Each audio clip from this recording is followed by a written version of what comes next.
Hey everyone, and welcome back to the channel.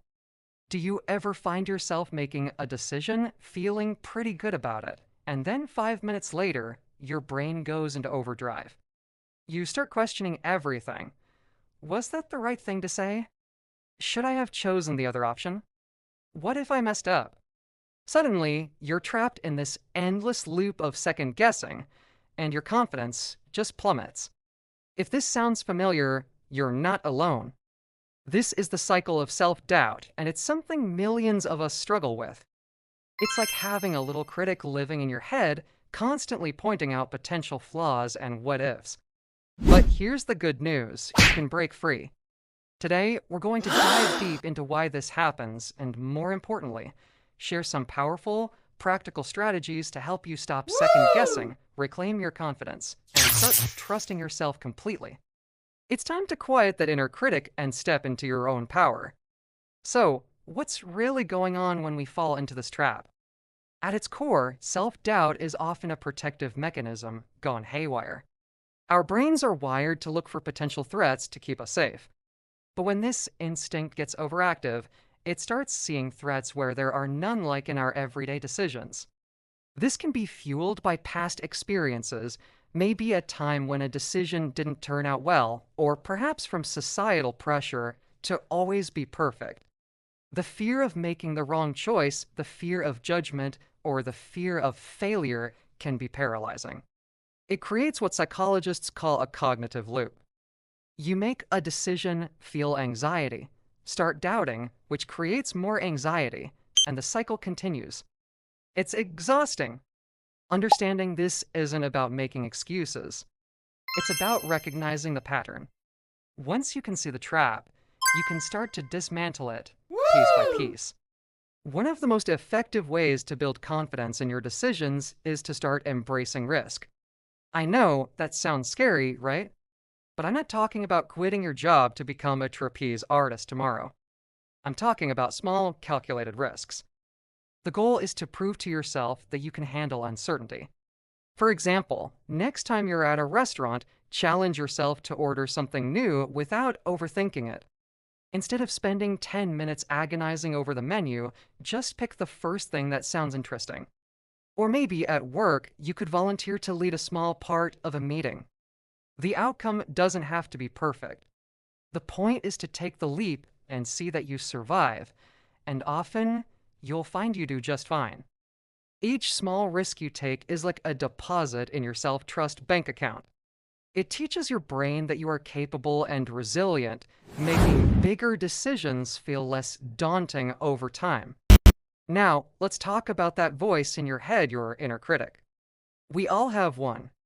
It's the voice that whispers, "You're not smart enough," or "You're going to fail." Challenging this voice is crucial. The first step is to simply notice when it shows up. Don't fight it, just observe it. When you catch yourself thinking, "I can't handle this project," pause and ask yourself, is that really true? Then counter it with evidence. Think of all the challenging projects you've handled before. You could say to yourself, "That's just my fear talking. I remember when I successfully managed the Q3 report, and I can handle this too." This technique is about separating your identity from your negative thoughts. You are not your inner critic. IT is just a pattern of thinking. By actively questioning and reframing these thoughts, you slowly but surely start to rewrite the narrative. You become your own cheerleader instead of your own worst critic. When a big decision feels overwhelming, it's often because we're trying to swallow it whole. The secret is to break it down into smaller, bite-sized pieces. Let's say you're thinking about a major career change. That's a huge, scary decision. Instead of getting paralyzed by the thought, break it down. Step 1. Research 3 potential new career paths online. That's it. Just research. Step 2. Talk to one person who works in one of those fields. Step 3. Update your resume. Each of these steps is manageable and not nearly as intimidating as the big change my career monster. As you complete each small step, you'll feel a sense of accomplishment and momentum. This process makes the decision less about a giant, terrifying leap and more about a series of small, confident steps forward.